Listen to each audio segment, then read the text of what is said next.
Respect has always been embedded early to me, like culturally. Like my mom is Filipina, my dad is Indian, my mom's Catholic, my dad's Hindu. But even then, they never had any issues with religious debate or anything like that, political, wala namang ganun. Because there was always a huge amount of respect on each other's belief, each other's faith. And I think the same thing can be applied there when it comes to work. People would be able to accomplish a lot more things if they just put respect on every situation. I've come to a point in my journey as a leader also whereby I question myself in terms of what's more important, likability or respect. And I realized that I'll rather be respected. Diba? Like is just an offshoot of whether people like you or not. So in the organizations, I feel it's very important. It's because you allow people to be who they are, regardless of whether what they bring forward. So for example, for riding, right? Normally kasi when you meet people or when you're in an organization and you carry with yourself a title, they automatically have a persona in mind that you're this and that. And then suddenly when you try to do outside the norm, oh, you're into biking pala. It's like people get amazed, like how are you into that and all.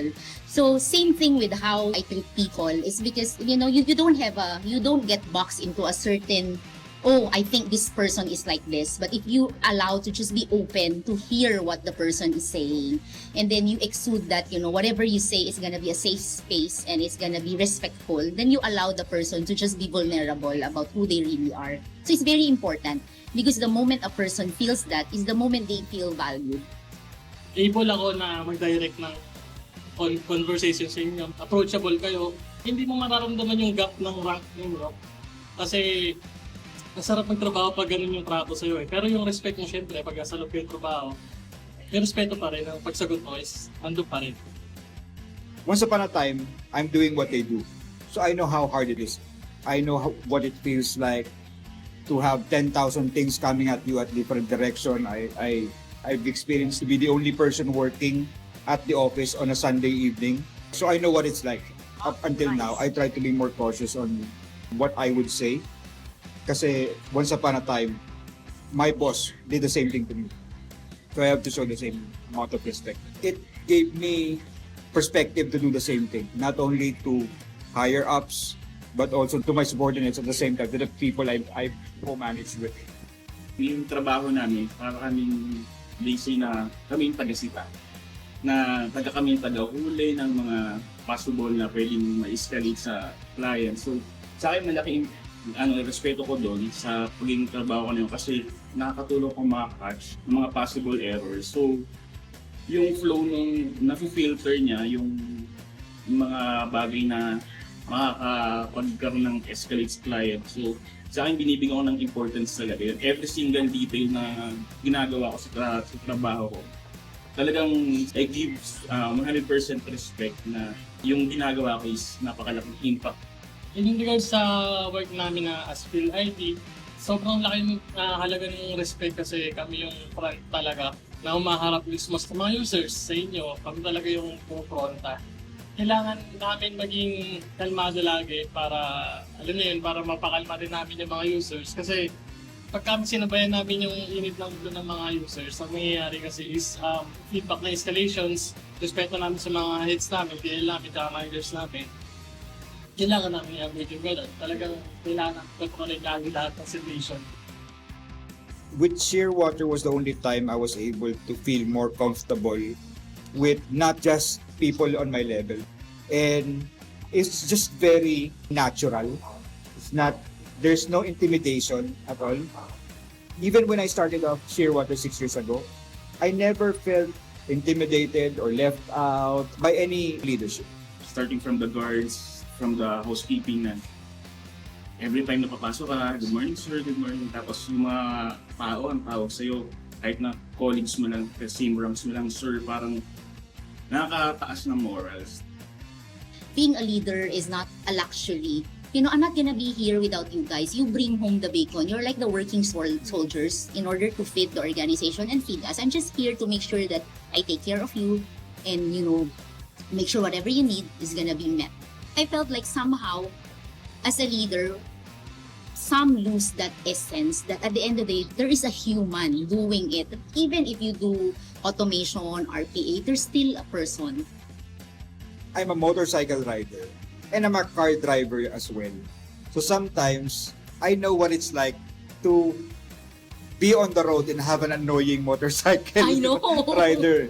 So as a motorcycle rider, I know what to avoid to be more respectful to car drivers and other motorists as well. And at the same time, I'm a huge believer of road karma. You have to be defensive, you have to give way, so people can give way then to you. My respect to motorcyclists basically has really shot up. Because when you're a car driver, you get annoyed when they just, why do they always go in front? And then I remember that, you know, my friend told me that na it's so hot kasi and you really have to be in front. And unfortunately, you really have to know how to navigate your way because it's just so hot. And the time when you get into accident is when you're unsteady. Being now myself a rider, sobrang respectful, like grab drivers, kahit sino man. When you see them, especially the lane right now because you have a bicycle lane and then you have a lane now, you just let them pass. If you're a car driver, kumagawa mo siyang harangin kasi it's so hard. Being a car driver myself, I don't do what I get annoyed with motorcyclists when by bigla na lang talaga nag-overtake sa'yo. Plus imagine, di ba, like, well, it's fun to ride a bike. At least us, we do it for hobby. I mean, for me, I'm a huge advocate of mental health, right? And I realize, correct, exactly that. It's a stress reliever because like the concept of self-awareness is that you tend to tamper your mind so that your mind don't go into an overdrive. Driving a motorcycle, you just focus on the road with so many things that you have to consider, not falling down, the cars here, you have a tendency to really just be in that zone, focus and enjoy the ride, right? Yung respeto sa traffics and traffic signs na lagi mong susundin, napaka-importante yung kasi makakadisgrasya kapag di mo sinusunod yung rules. Ako naman kasi, as being motorcycle rider kasi, sisingit talaga ako at sisingit. Pero nag-hyping talaga ako ng ilaw para alam nila na papasok ako or magbubusina ako. At least aware sila na may sisingit ng motor. For me, the big thing is I need to know my purpose. Like, I need to know, like, at the end of the day, I need to make these people's lives easier. I feel like human nature, we just want to feel like we belong. But on one hand, we want to feel like we're making a difference.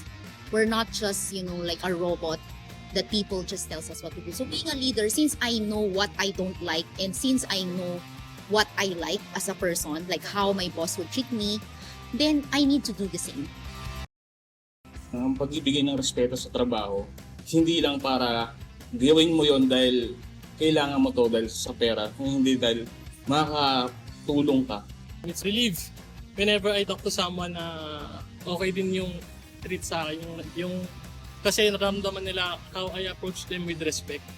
It's human nature. You have to be respectful. You don't have to be information security. You don't have to be a vice president. You don't have to be an associate director. That's something that everyone should have. Period. No buts, no if, no conditions. That's something that everybody should have done.